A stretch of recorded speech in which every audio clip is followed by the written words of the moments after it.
BKKBN menjadi sahabat keluarga dan juga sahabat remaja. BKKBN siap untuk mewujudkan keluarga yang berkualitas dengan lahirnya generasi yang sehat dan bebas stunting. Mari kita cegah stunting dengan mewujudkan keluarga yang kecil berkualitas guna mendukung tercapainya Indonesia maju. Hidup berencana itu Ya, itu tadi adalah cuplikan berita yang menampilkan bahwa dari Kepala BKKBN RI menyebutkan untuk tahun 2024 akan ada 7 juta bayi yang mengalami stunting jika stunting itu sendiri tidak diintervensi lebih lanjut untuk penanganannya. Dan di sini saya Rini Pratiwi sebagai moderator diskusi akan memandu sebuah diskusi terkait bagaimana sih penanganan stunting jika dilihat dari nilai-nilai aneka, dan kemudian di sini juga ada beberapa panelis yang datang dari kantor perwakilan BKKBN di seluruh Indonesia. Yang pertama ada dari Sumatera Barat, kemudian dari Kalimantan Barat, Kalimantan Selatan, dan yang terakhir ada dari Maluku. Nah, di sini tanpa berlama-lama, saya akan langsung menyapa ke panelis pertama yang juga akan menyampaikan argumentasinya terkait bagaimana sih penanganan stunting jika dilihat dari sisi aneka. Ya, kepada Mbak Elizabeth, waktunya maksimal 3 menit ya Mbak untuk paparan, disilahkan. Terima kasih kepada moderator. Di sini saya akan menampilkan cuplikan berita yang mau kita bahas dalam diskusi kali ini. Saya izin share screen ya, teman-teman.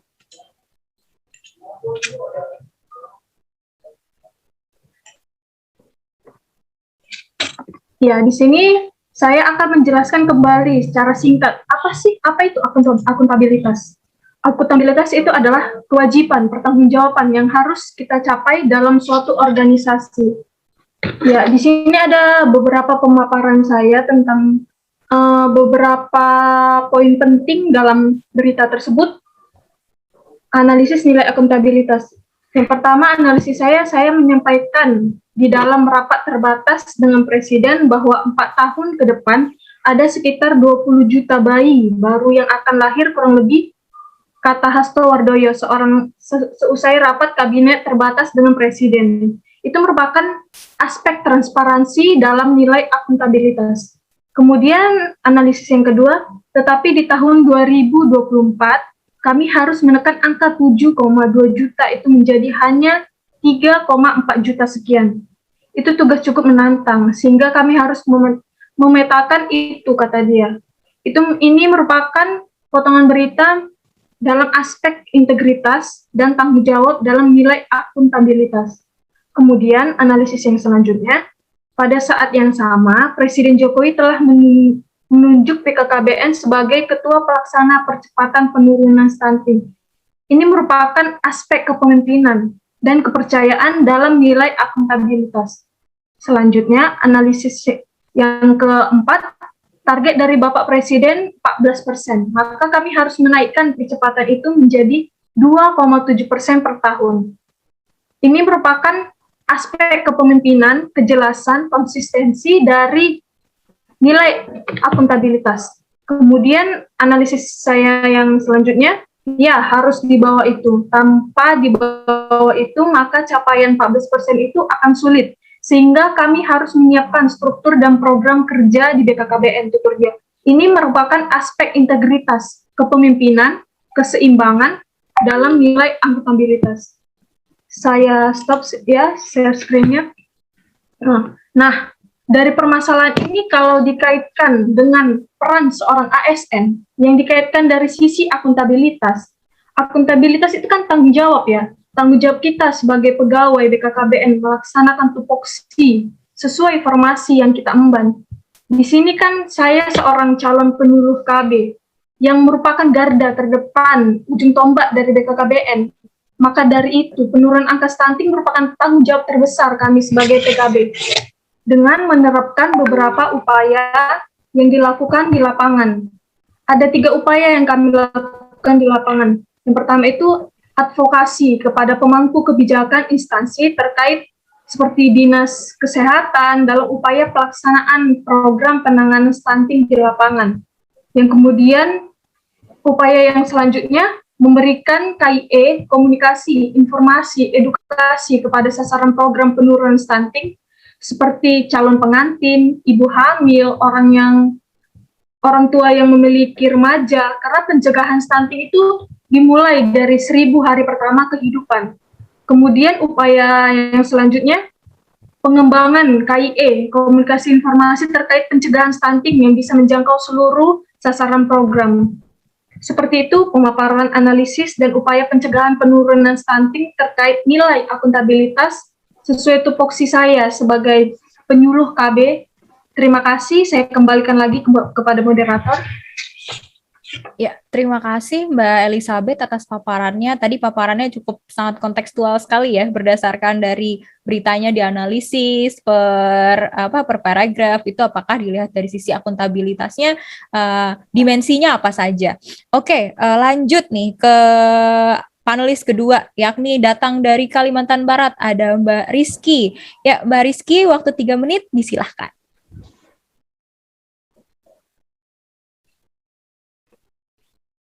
Mbak, maaf, mikrofonnya boleh di-unmute terlebih dahulu. Maaf ya Mbak Rini ya. Terima kasih ya Mbak Rini ya. Iya. Saya akan memaparkan permasalahan dari segi nasionalisme. Sebelumnya saya akan menjelaskan tentang nasionalisme.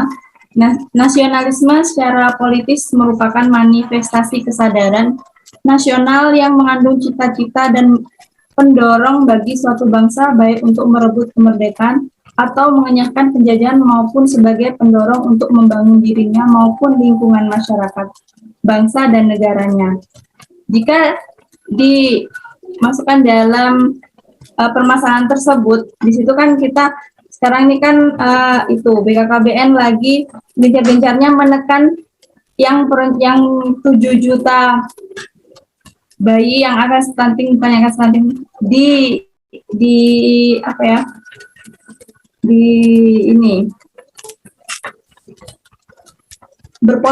yang akan berpotensi untuk stunting itu kita tekan serendah-rendahnya, yaitu dengan sebagai seorang penyuluh KB kita kan melakukan penyuluhan yang pertama, yang kedua melakukan pelayanan, yang ketiga penggerakan dan pengembangan. Penyuluhan sebanyak-banyaknya kepada masyarakat, kita harus menjelaskan apa itu stunting, bagaimana menekan stunting dan bagaimana mencegah stunting, baik dari yang remaja, pasangan usia subur hingga calon pengantin, itu penyuluhan.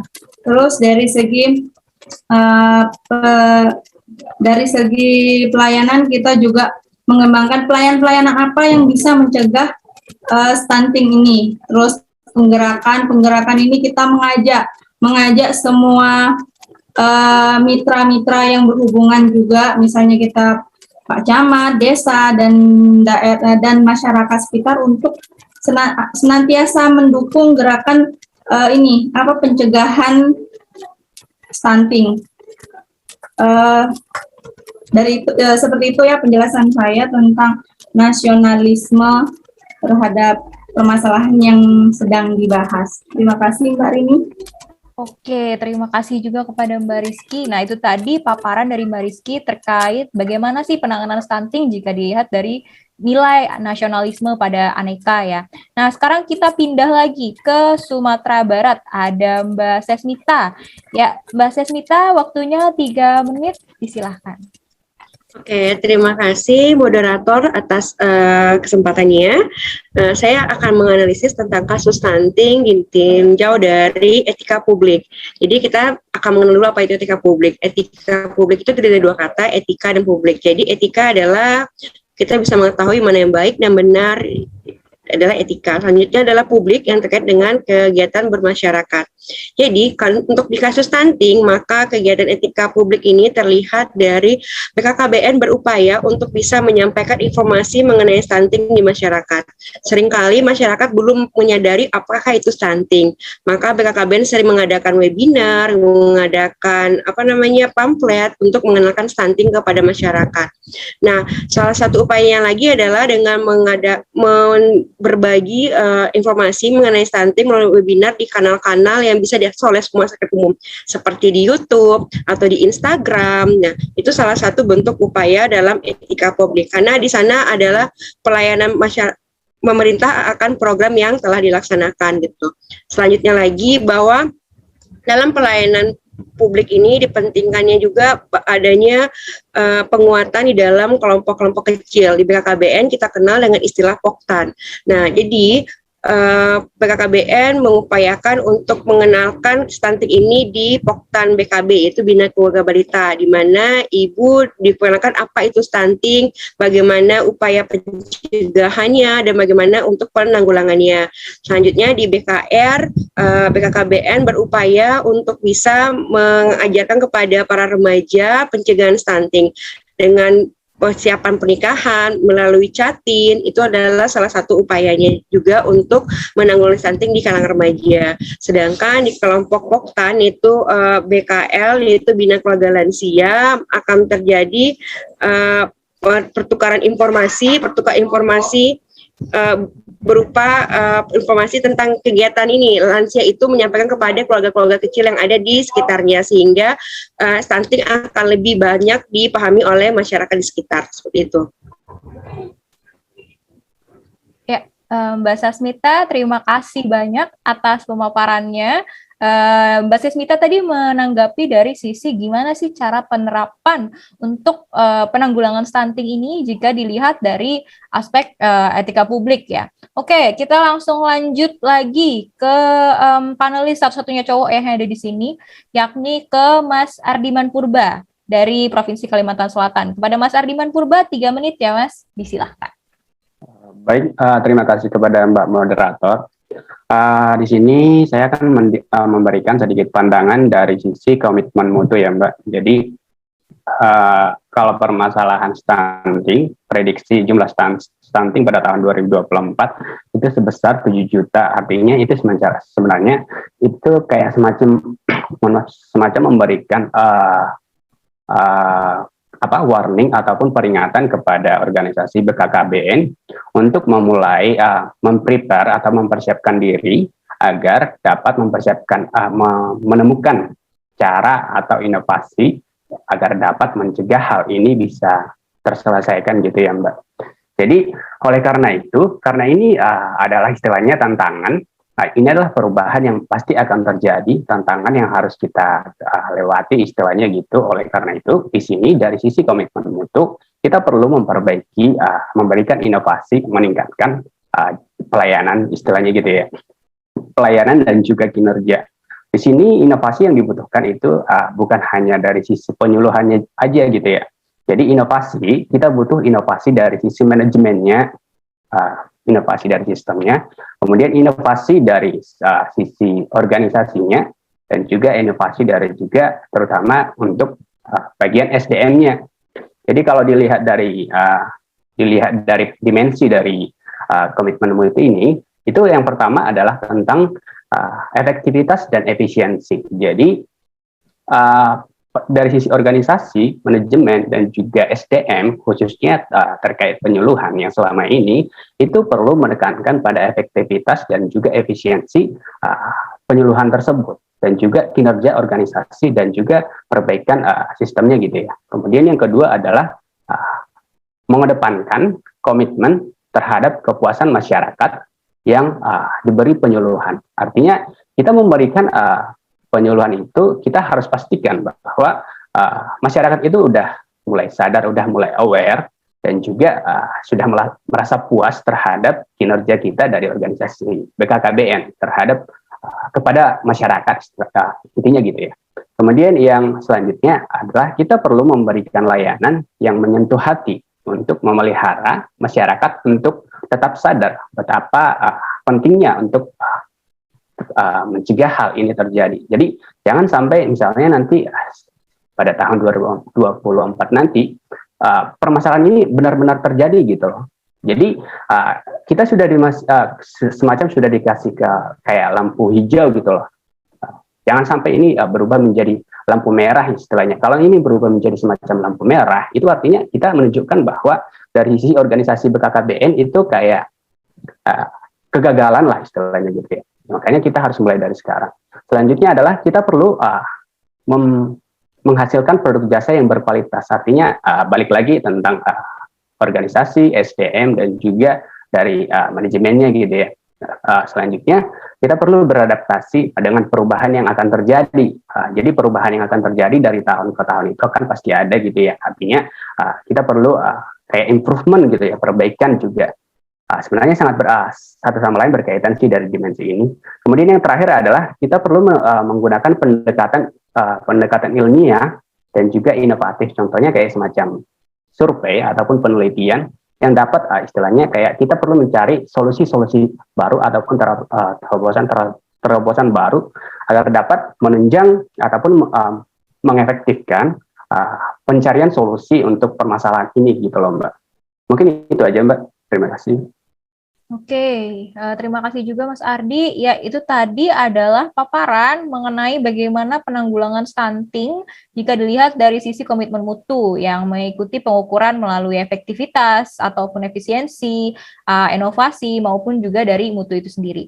Nah, paparan terakhir itu dari saya, yakni mengenai bagaimana jika penanganan stunting itu sendiri jika dikaitkan dengan nilai anti korupsi. Kalau misalnya kita ngomongin nilai anti korupsi, kita pasti tidak akan bisa jauh-jauh dari yang namanya korupsi ya. Korupsi itu kalau menurut Undang-Undang Nomor 31 Tahun 1999 adalah suatu tindakan yang melawan hukum dengan melakukan perbuatan yang memperkaya diri sendiri atau orang lain atau suatu korporasi yang dapat merugikan keuangan negara atau perekonomian negara. Nah, terkait stunting sendiri, karena stunting ini merupakan salah satu ProPN atau program prioritas pemerintah untuk di tahun 2020 sampai dengan 2024, berdasarkan data yang diterima, anggaran BOKB itu setelah kita dinobatkan sebagai leading sektor dalam penanganan stunting, naik menjadi 7 kali lipat. Yang mana artinya adalah harapan pemerintah, terutama presiden ya di sini, sangat tinggi kepada BKKBN untuk pengentasan stunting, yakni berdasarkan data dari tahun 2019, data kita itu Indonesia keempat tertinggi di dunia stunting, yakni angka presentasinya itu ada di 27,6%. Dan di 2024 harapannya itu akan diturunkan menjadi 14%. Yang kita tahu ya artinya per tahun itu harus turun 2,7% dan itu lumayan sangat berat dan juga diimbangi dengan adanya anggaran ini.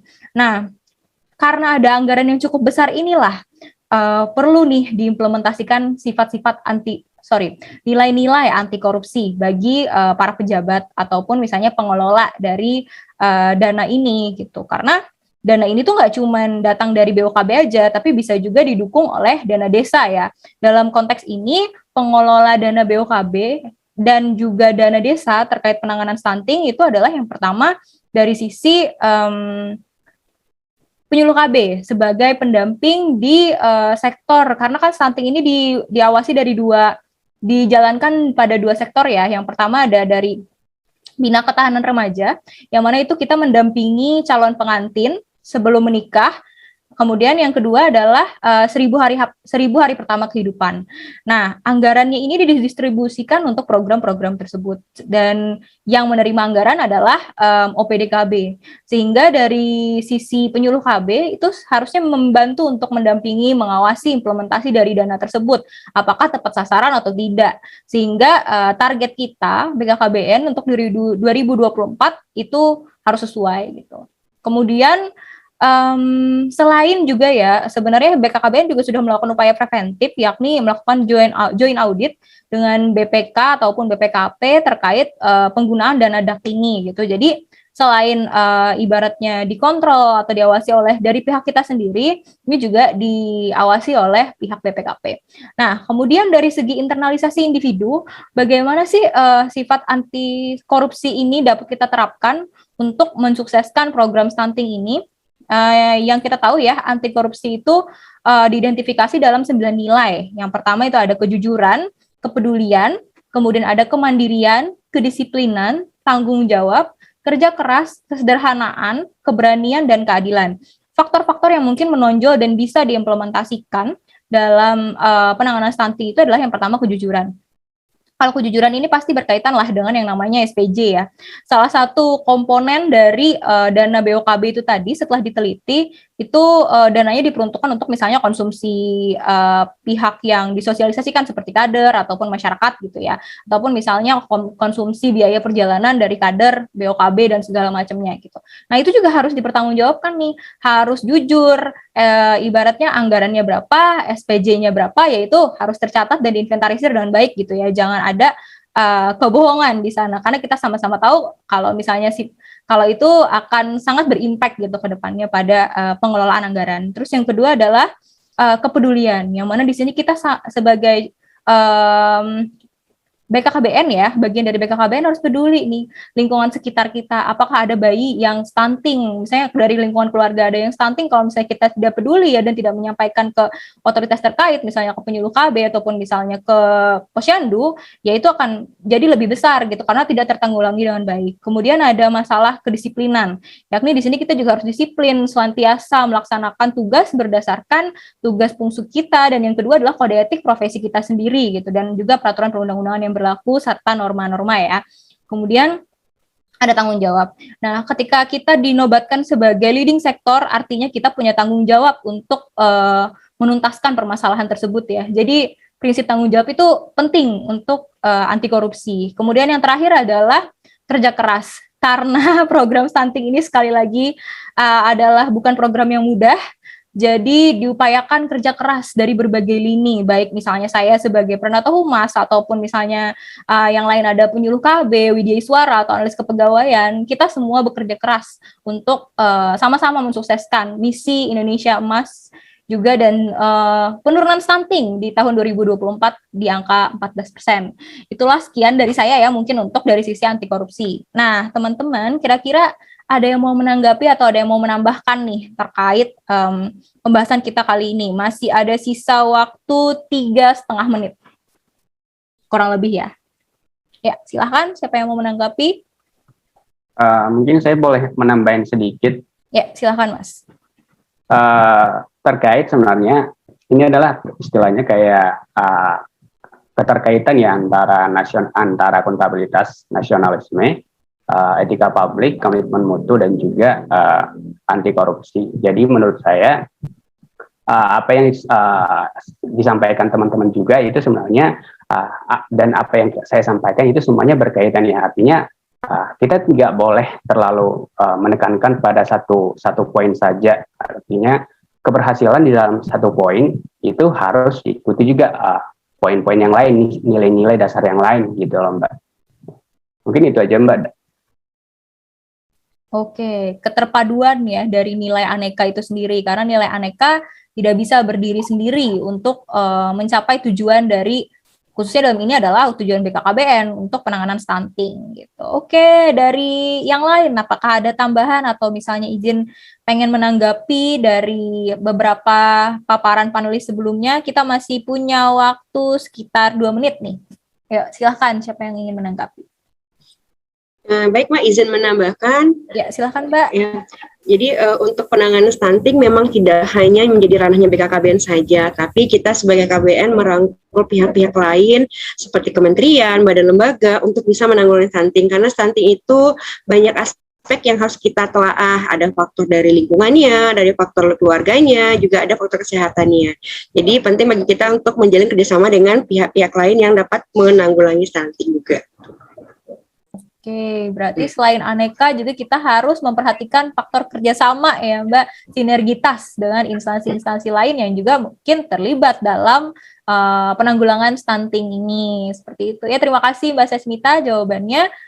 Dari sisi Mbak Elizabeth atau Mbak Rizky, kira-kira ada yang mau ditambahkan kah?